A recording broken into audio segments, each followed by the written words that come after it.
And now joining me live in our Lagos studio to discuss this development and much more and how this would also affect the pricing of the vegetable onion is John Akerile, an agri-expert. Good to have you on the breakfast show this morning. Thank you, David. Good morning. Let's start with trying to understand the sentiment of this onion producers and marketers. Now, it is quite a crucial situation we have on ground dealing with the lack of storage facilities. You hear that there, and it is fair enough to understand where they're coming from. There have been instances, look at the incident about 5 days ago, the Raminkura local onion storage facility in Sokoto, razed down by fire, lost about 2.5 billion naira worth of onions, 200 bags of onions. Imo State, there were instances where reports of the outlawed IPOB attacking and confiscating 2 trucks of transporting onions to the eastern part of the country. So it's a big issue, and their only way to vent out this is to give the government an ultimatum and say, hey, if you don't give us the necessary feedback we need,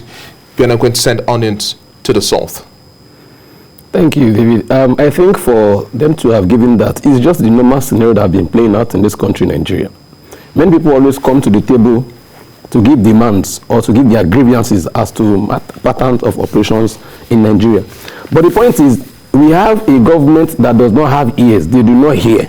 And that's the problem. So these guys are telling you now, either you meet up to our demand, compensate our customers or our members, or then no supply to the south.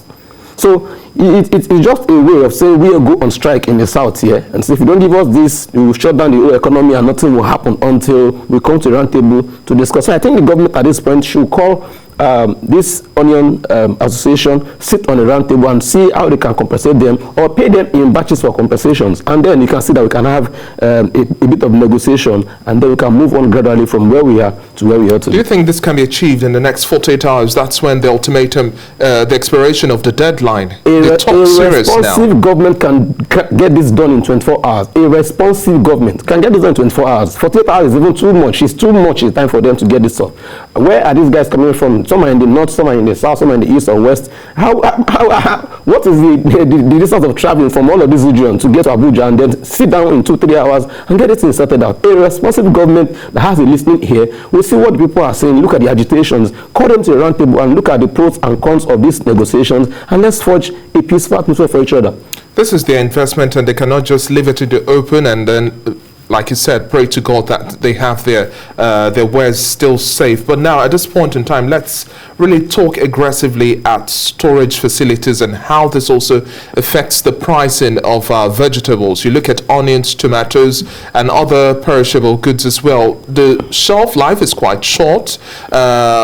Transportation is not the best. The road transportation is not the best means of moving this produce. So we have a whole lot of wastages. How do we now begin to manage these wastages and also ensure that we have proper pricing? Because like in November last year, where we saw over 300% increase in onions, if these guys take seriously what they are pushing to the government, and government, like you say, does not necessarily give the best of response, those in the south will have to pay the price, despite it being that we are the biggest market and they have nowhere else to sell it to, really. I think, David, this shows that all that we've been saying and all that the government is saying in terms of funds that they put or inject into the agricultural sector, the evidences are clear for everybody to see. So is that the money they said they are putting in the agricultural sector is not the actual fund, or the fund are not going to the right place for it to be utilized?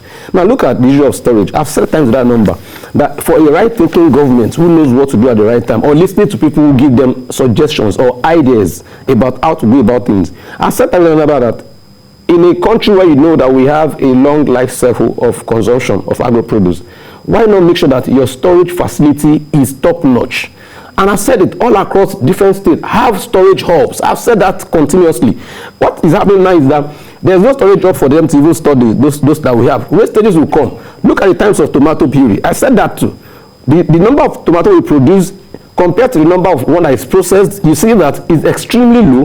Then we see that the number of wastages we have is high. Year in, year out in metric tons. And a right-thinking government would have said, how can we, now that we have excess in production of onions, how can we process these onions into a powder form right? So that this can serve as flavors for people or additives in terms of using the real onions when it's not longer available. Do you understand? So for the government now, it's a wake-up call, it's an eye-opening for them to know that these are where the loopholes are, and they need urgent attention, that they should be fixed. All 36 states must have adequate storage hubs that can store as many of our vegetables and our agro products so that we can have food to give our people.